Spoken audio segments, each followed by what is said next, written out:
नमस्कार। मैं स्नेहा, आपकी होस्ट, एक बार फिर से आपका स्वागत करती हूँ आपके अपने चैनल डर का घर में। आज जो मैं कहानी आपके लिए लेकर आई हूँ, ये कहानी है धीरज और उनकी पत्नी की। धीरज और उनकी पत्नी, उनके जिंदगी में सारी चीजें बहुत अच्छी थीं। किसी भी चीज की कोई भी कमी नहीं थी सिवाय एक कमी के, और वो कमी थी एक बच्चे की। उनके जिंदगी में बच्चे का सुख शादी के 7 सालों के बाद भी अभी तक उन्हें नसीब नहीं हुआ था। उन दोनों ने इस खुशी को पाने की हर मुमकिन कोशिश कर ली थी। वो शायद ही कोई ऐसा दरवाज़ा था जहाँ पे जाकर अपना सर रख कर ना आए हों, चाहे वो भगवान का हो चाहे डॉक्टरों का हो। लेकिन हर जगह से उनके हाथ सिर्फ और सिर्फ निराशाएं ही लगी थी। वो दोनों काफ़ी परेशान हो चुके थे और उनके जिंदगी में इस खुशी के आने की उम्मीद भी अब वो छोड़ चुके थे। दोस्त, रिश्तेदार, आस पड़ोस के सारे लोग, सबका हमेशा सिर्फ और सिर्फ एक ही सवाल रहता। जो लोग थोड़ी सिंपैथी जताना चाहते थे, वो लोग थोड़े बहुत इलाज, उपाय, टोटके जो भी समझ में आता वो बता दिया करते। लेकिन किसी भी चीज़ से कोई भी फायदा ना होने के वजह से अब धीरे धीरे उनका उस शहर में भी रहना मुश्किल होता जा रहा था, क्योंकि रिश्तेदारों के सवाल, उनके ताने अब कहीं से भी उन दोनों को इस शहर में रहने की इजाज़त नहीं दे रहे थे। आखिरकार धीरज की पत्नी ने धीरज से ये बात कही दी। उन्होंने कहा, धीरज, अगर आप बुरा मत मानिए तो क्या कोई ऑप्शन है कि हम लोग ये शहर छोड़कर कहीं दूर जा सकते हैं, जहां हमसे किसी बारे में कोई सवाल पूछने वाला ना हो। धीरज ने भी ऐसे ही उदास मन से जवाब दिया, हाँ, तुम सही ही कह रही हो। मेरे भी दिमाग में काफ़ी दिन से यही बातें चल रही हैं। वैसे भी रिश्तेदार तो होते हुए भी ना होने के बराबर ही हैं यहाँ पर। तो इससे अच्छा यही होगा कि हम दोनों किसी नए शहर में जाकर अपनी ज़िंदगी शुरू करें और शांति से रहें। वैसे भी मुझे ऑफिस की तरफ से एक बार दिल्ली जाने का ऑफ़र मिला था, लेकिन मैं यहाँ रिश्तेदारों से दूर नहीं जाना चाहता था, इसलिए मैंने मना कर दिया। अब मुझे हालात देखकर ऐसा लग रहा है कि मुझे वो ऑफ़र एक्सेप्ट कर लेना चाहिए। दोनों ने इस बात को तय किया और दोनों राजी खुशी इस चीज़ के लिए तैयार होने लगे। धीरज ने भी अपने ऑफिस में इस बारे में बात की और बात करते ही उन लोगों ने खुशी खुशी धीरज का ट्रांसफ़र दिल्ली वाले ब्रांच में करवा दिया। कुछ ही दिनों में धीरज को यहाँ से छोड़कर जाना था। उसने जिन जिन लोगों को बताना ज़रूरी समझा उन लोगों को ये बातें बताईं। बाकी ज़्यादातर लोगों को तो ये बात तक नहीं बताई कि वो ये शहर छोड़कर अब हमेशा हमेशा के लिए दिल्ली रहने के लिए जा रहे हैं। अगले महीने ही वो दिल्ली शिफ्ट हो चुके थे और उन्हें एक घर भी ऑफिस के ही तरफ से मिला था। वो घर काफ़ी खूबसूरत और बड़ा घर था। उस घर की बनावट को देखकर ऐसा जान पड़ता था कि वो घर आज का बना हुआ नहीं है, मतलब वो काफ़ी पुराना घर था और उस घर की कंस्ट्रक्शन काफ़ी मजबूत थी। लेकिन उस घर की खूबसूरती बाहर से भी और अंदर से भी देखते ही बनती थी। उन दोनों ने अपने नए ज़िंदगी की शुरुआत इस नए घर के साथ बहुत अच्छे तरीके से की थी। सब कुछ अच्छा चल रहा था और वहाँ पर उन दोनों को अब काफ़ी शांति भी महसूस हो रही थी।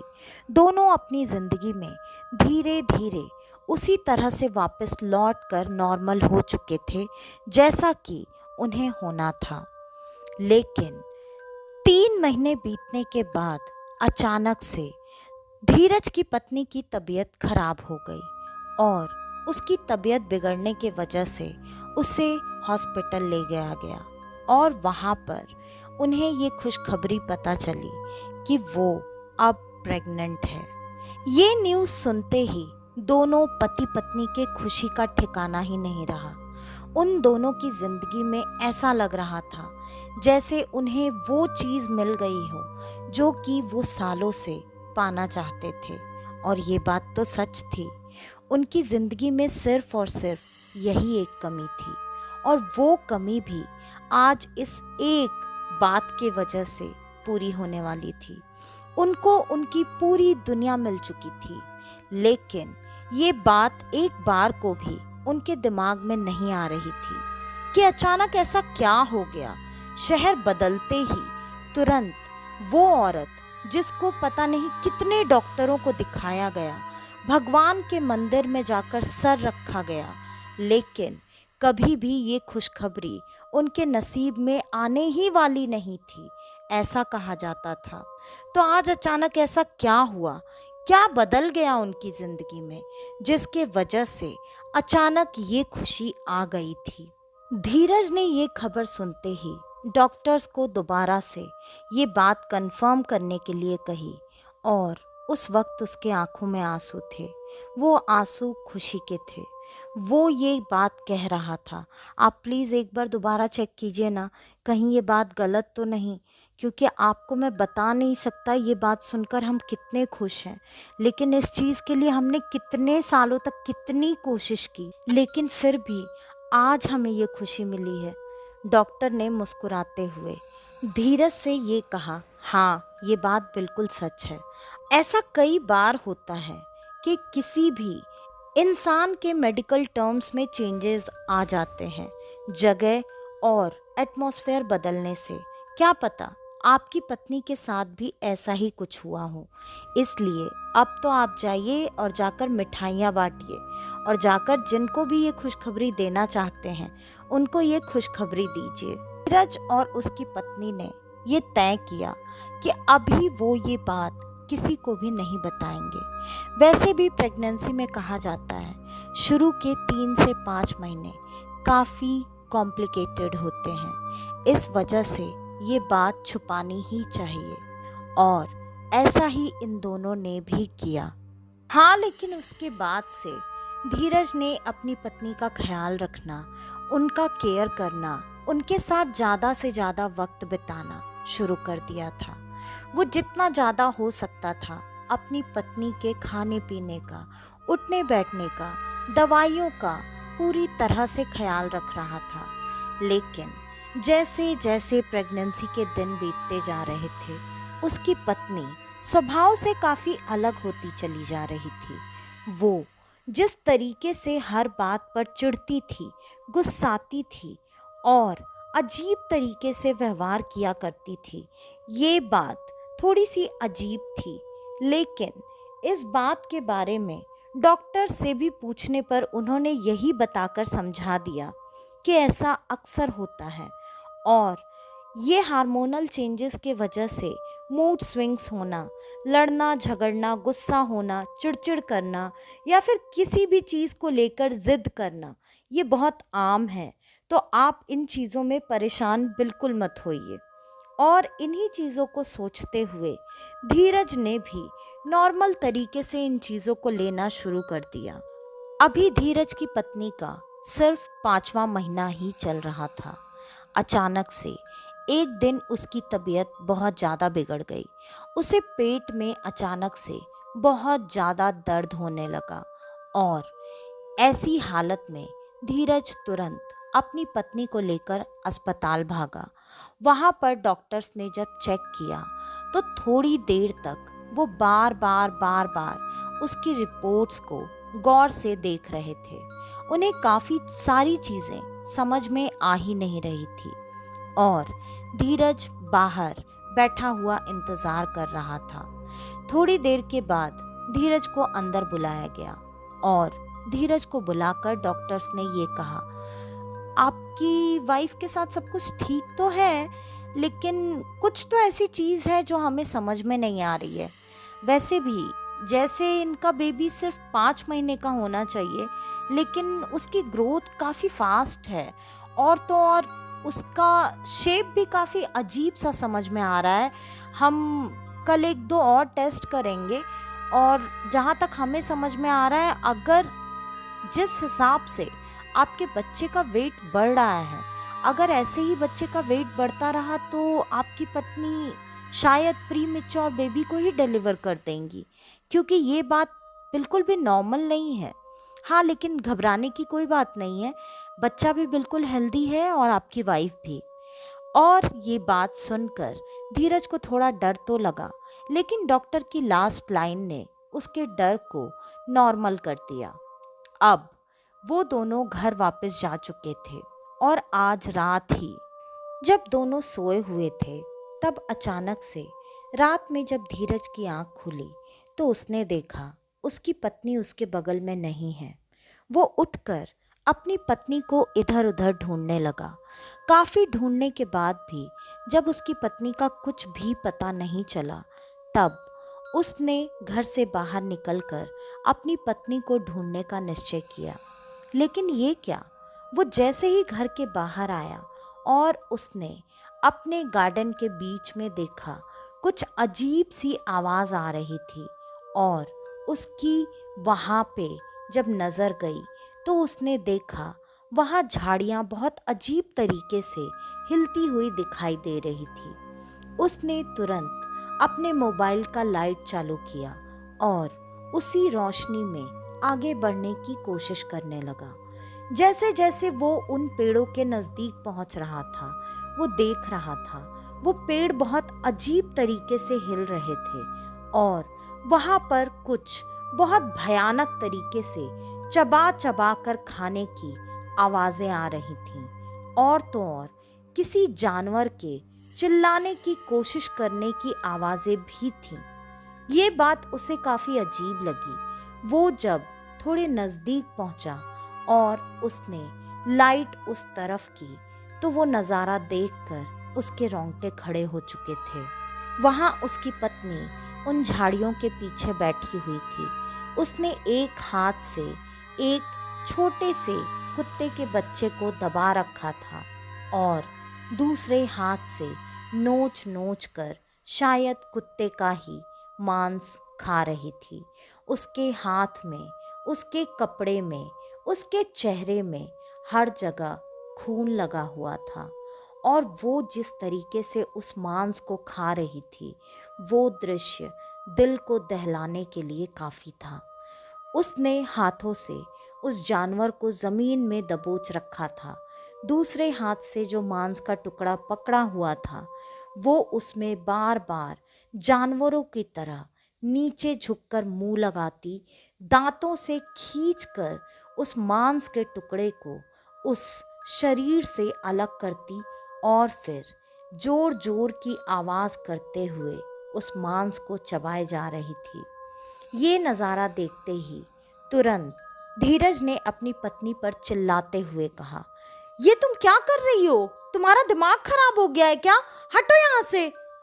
और ये आवाज़ सुनते ही उसकी पत्नी का ध्यान जब उसके तरफ गया, उसने बहुत ही भयानक तरीके से अपने पति को अपने भयानक दांत दिखाते हुए, डराते हुए कहा, मुझे खाना खाने दे, भूख लगी है, जा यहाँ से।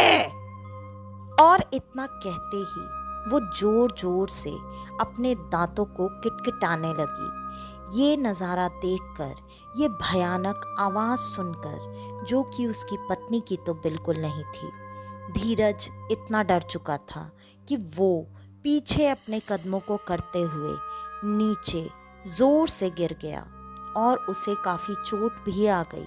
उसके हाथों से खून निकलने लगा। बस इतना ही शायद होने की देरी थी।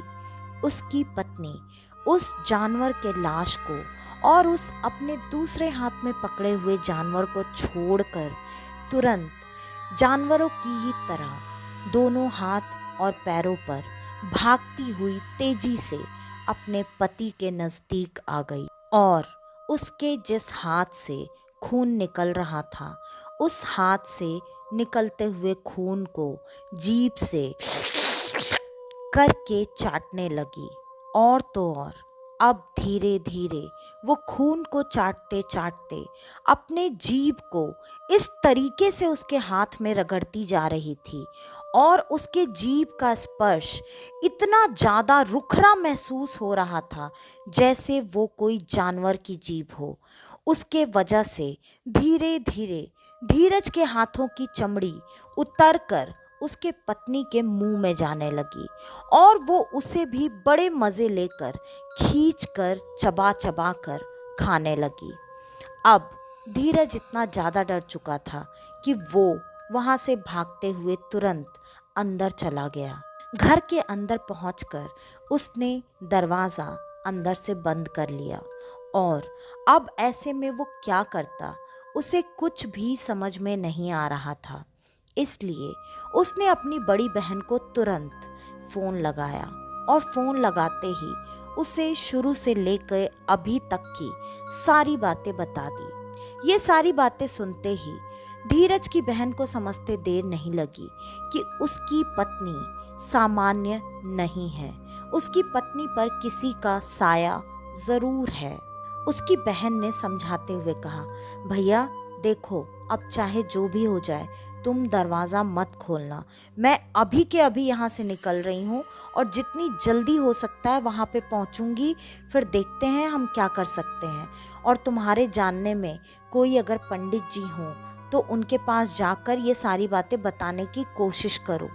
लेकिन धीरज, जो कि पूजा पाठ बिल्कुल नहीं करता था, तो वो मंदिर और पंडित जी कहाँ से जानता। इस वजह से धीरज ने तुरंत इनकार कर दिया। उसने कहा, दीदी आपको तो पता ही है, आप ऐसी बात अभी क्यों कर रहे हो, आप बस मेरी हालत समझो, आप जल्दी आ जाओ यहाँ पर, मुझे किसी न किसी की मदद की ज़रूरत है। बहन ने तुरंत अपने भाई को समझाते हुए दिलासा देते हुए कहा, ठीक है, परेशान मत हो, मैं अभी निकलती हूँ, और जितनी जल्दी हो सकेगा मैं वहाँ पे पहुँच जाऊँगी। फ़ोन रखते ही तुरंत अचानक से धीरज का फ़ोन दोबारा बजने लगा।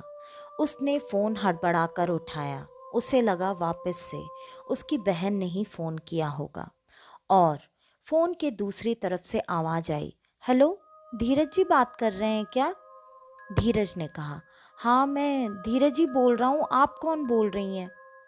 उधर से आवाज़ आई, मैं उस हॉस्पिटल की नर्स बात कर रही हूँ जहाँ पर आज आप अपनी पत्नी को लेकर आए थे, और डॉक्टर्स और हम लोग सब लोग वहाँ पे थे। आपने ध्यान नहीं दिया होगा, लेकिन आपकी वाइफ का पहला चेकअप भी मैंने ही किया था। ये सुनकर धीरज ने तुरंत कहा, हाँ बोलिए क्या बात है। इस पर उस नर्स ने थोड़ी देर तक चुप्पी लगा रखी थी। फिर उसके बाद उसने एक लंबी सांस के साथ बात शुरू की, धीरज जी, मुझे नहीं पता मैं आपको ये बात कैसे बताऊं, लेकिन आपकी वाइफ का सोनोग्राफी जो हुआ है उसमें आपके बच्चे का जो शेप दिख रहा है वो कोई नॉर्मल बच्चे का कभी नहीं हो सकता है। मुझे आपके लिए और आपकी पत्नी के लिए बहुत डर लग रहा है। इस पर धीरज भी डरता हुआ बोलने लगा, हाँ अब डर मुझे भी लग रहा है, मैं भी बहुत परेशान हूँ। इस पर नर्स ने तुरंत पूछा, क्या बात है धीरज जी, आप इतने परेशान क्यों लग रहे हैं, कुछ हुआ क्या? और धीरज ने तुरंत सारी बातें, पता नहीं क्यों, लेकिन उस नर्स को सच सच बता दी। सारी बातें सुनते ही नर्स ने तुरंत कहा, मैं आपकी सारी बातों पर भरोसा कर रही हूँ, क्योंकि मैंने आपको यही बताने के लिए फ़ोन किया था। आपकी पत्नी के ऊपर किसी प्रेत का साया नहीं है, उसके अंदर जो बच्चा पल रहा है वो शैतान का बच्चा है, वो कोई नॉर्मल बच्चा नहीं है। इसकी वजह से आपकी पत्नी ऐसी हो गई है। यही तो मैं आपको समझाना चाहती थी कि सोनोग्राफी में हमने जो बच्चे की झलक देखी थी, उस बच्चे के सर पे सींग हैं, उसके दांत इतने बड़े हैं। 5 महीने के बच्चे के साथ ऐसा कभी नहीं होता है। यही वजह है कि आपकी पत्नी ऐसी हरकतें कर रही है। आपकी पत्नी के ऊपर कोई साया नहीं है। ये बात सुनते ही धीरज के बचे खुचे होश भी अब उड़ चुके थे। धीरज को कुछ भी समझ में नहीं आ रहा था। धीरज काफी परेशान हो चुका था। इसलिए धीरज ने रोते हुए उस नर्स से मदद मांगनी शुरू की। उसने कहा, मैं अब क्या करूं? मुझे कुछ भी समझ में नहीं आ रहा है। मैं तो इस शहर में भी नया हूँ, मैं किसी को नहीं जानता। आप मेरी मदद कीजिए प्लीज, मेरी पत्नी को बचा लीजिए, कुछ कीजिए ना। उसकी ऐसी रोती तड़पती आवाज़ सुनकर नर्स ने कहा, मैंने आपकी मदद करने के लिए ही फ़ोन किया है। अगर आप मुझे इजाज़त दें तो मैं एक पंडित जी को जानती हूँ। मैंने आज शाम में ही उनसे ये सारी बातें कर ली थी और उन्होंने कहा था अगर ऐसा है तो हमें जल्दी से जल्दी जाकर उस औरत की मदद करनी पड़ेगी, वरना वो शैतान जन्म देते के साथ ही इस औरत को अपने साथ लेकर चला जाएगा। और ये बात मैं आपको बताना चाहती थी, लेकिन मैं कैसे बताती, मुझे समझ में नहीं आ रहा था। ये बात सुनते ही धीरज ने तुरंत कहा, प्लीज प्लीज आप उनको लेके अब भी आ जाइए, मेरी पत्नी को देख के मुझे बहुत डर लग रहा है। ये बात सुनते ही उस नर्स ने कहा, हाँ मैं तुरंत आती हूँ, और एड्रेस लेकर उसने फ़ोन कट कर दिया। मुश्किल से आधे घंटे के अंदर ही वो नर्स वहाँ पर पंडित जी को लेकर पहुँच चुकी थी और पंडित जी उस गेट में दाखिल होते उससे पहले ही उन पर हमला करने की कोशिश की धीरज की पत्नी ने। लेकिन पंडित जी को ये सारी बातें पहले से पता थी, इसलिए वो पूरी तैयारी के साथ आए थे, जिसके वजह से धीरज की पत्नी इस हमले में कामयाब नहीं हो पाई। वो पंडित जी के आसपास भी नहीं पहुंच पाई, लेकिन उसने इस वक्त उस नर्स को ज़रूर घायल कर दिया और उसका भी मांस खाने की कोशिश करने लगी। पंडित जी ये सारी चीज़ें देखकर अब समझ चुके थे कि ये हालात शायद अब हाथ से बाहर हो चुके हैं। फिर भी पंडित जी ने वहीं पर तुरंत जो भी मंत्र जाप क्रिया विधि करनी थी वो सब शुरू कर दी थी और जो जो चीज़ों की ज़रूरत थी वो सारी चीज़ें पंडित जी ने तुरंत धीरज को बोलकर मंगवाने की कोशिश की। उस नर्स की हालत तो खराब हो चुकी थी, लेकिन फिर भी वो जैसे तैसे धीरज जी के पास पहुंची। धीरज जी भी अब उस नर्स और पंडित जी को देखकर थोड़ा हिम्मत महसूस कर रहे थे, जिसके वजह से वो बाहर आ सके। और बाहर आने के बाद पंडित जी ने जो जो चीज़ें मंगवाई, धीरज जी वो चीज़ें लेकर आ चुके थे। पंडित जी अपनी क्रिया विधि में लगे हुए थे, लेकिन उसको कंट्रोल करना काफ़ी मुश्किल हो रहा था। उसके बाद पंडित जी ने थोड़ी देर के लिए उसे मंत्रों के जाप से बांधकर वहीं गार्डन में बिठा दिया और उसके बाद खुद धीरज को लेकर घर के अंदर चले गए, घर का एक बार मुआयना करने के लिए। लेकिन घर को देखते ही पंडित जी ने तुरंत कहा, तुम लोग बहुत गलत जगह पर आकर फंस गए बेटा, ये तो जगह ही शैतान की है और उसे पता था कि तुम्हें क्या चाहिए और उसे भी यही चाहिए था। इसके वजह से उसने बहुत आसानी से तुम्हारी पत्नी को जरिया बनाकर अपना काम पूरा करवाने का माध्यम बना लिया। अब इन चीज़ों में काफ़ी देर हो चुकी है, ये चीज़ें पहले समझ में आनी चाहिए थी, लेकिन फिर भी मैं कोशिश करता हूँ। पंडित जी काफ़ी देर तक पूजा, प्रार्थना, जाप, हवन सारी चीज़ें करते रहे। ये चीज़ें करते करते रात से अब सुबह हो चुकी थी। धीरज की पत्नी वहीं हवन कुंड के सामने बेहोश पड़ी हुई थी और रह रहकर वो उठती, खुद को छुड़ाने की कोशिश करती, कभी गुर्राती, कभी सबको डराती और थोड़ी देर बाद फिर से वैसे ही बेहोश होकर जमीन पर पड़ जाती। पंडित जी के इतनी कोशिशों के बाद भी आखिरकार पंडित जी कुछ भी करने में सफल नहीं हो पा रहे थे। पंडित जी भी अब इस चीज़ को कंट्रोल करने में सक्षम नहीं थे, क्योंकि वो शैतान का अंश जिस तरह से जल्दी जल्दी बढ़ रहा था, वो अपना पूरा ग्रोथ कर चुका था। उसे वैसे भी मांस और खून की जरूरत थी, जो कि पिछली रात ही धीरज की पत्नी ने पूरा कर दिया था। अब उस शैतान को कंट्रोल करना काफी मुश्किल हो रहा था। दोपहर तक पंडित जी की पूजा चल ही रही थी और उनकी बहन भी, मतलब धीरज की बहन, वहां पे पहुंच चुकी थी। उनके साथ भी एक पंडित जी वो लेकर आई थी और उन पंडित जी ने इन पहले वाले पंडित जी से सारी बातें की। दोनों के बीच में सारी बातें होने के बाद उन्हें पता चला कि वो अभी तक कौन सी क्रियाविधि कर रहे थे, और अभी जो पंडित जी आए थे उन्होंने बताया एक आखिरी तरीका है जो कि मुझे लगता है शायद काम आ जाएगा। तो अब हम उस तरीके से ये पूजा और हवन करते हैं। दोनों ने फिर से पूजा और हवन करना प्रारंभ किया और उस पूजा हवन के आरंभ होते ही थोड़ी ही देर में धीरज की पत्नी बहुत ज्यादा चीखना, चिल्लाना और इधर से उधर हिलने की कोशिश करना शुरू कर चुकी थी। लेकिन उसकी लाख कोशिशों के बावजूद भी वो जिस तरीके से बांधी गई थी, वो खुद को आजाद करने में सक्षम नहीं थी। और आखिरकार रात के 10 बजे तक ये पूजा और हवन दोनों ऐसे ही चलते रहे। लेकिन अब पूजा रोक दी गई थी।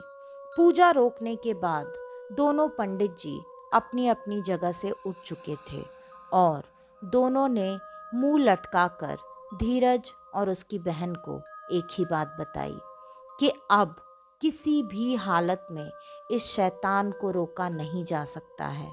हाँ, ये जन्म ना ले और इस धरती पर आकर तबाही ना मचाए। हम सिर्फ इतना ही अब कर सकते हैं और इसमें तुम्हारी पत्नी की जान हर हालत में जाएगी। ये बच्चा अब कुछ ही घंटों में इसके पेट से बाहर आने वाला है। ये जैसे ही बाहर आएगा और इस दुनिया में आ गया, तब भी तुम्हारी पत्नी मरेगी। और इसके गर्भ के अंदर अगर हमने इस बच्चे को मारने की कोशिश की, तब भी वो मरेगी। तो तुम क्या चाहते हो, हम क्या करें? धीरज एक ऐसे मझधार में फंस चुका था कि वो समझ ही नहीं पा रहा था कि वो जवाब दे तो क्या दे। धीरज की बहन ने उसे काफी समझाया और जैसे तैसे काफी रोने और परेशान होने के बाद धीरज ने आखिरकार वो क्रूर फैसला ले लिया। उसने कहा, आप मेरी पत्नी की जान ले लीजिए, लेकिन इस बच्चे को इस दुनिया में आने से भी रोक दीजिए। और पंडितों ने उसी तरीके से अब अपने आगे की पूजा प्रारंभ की।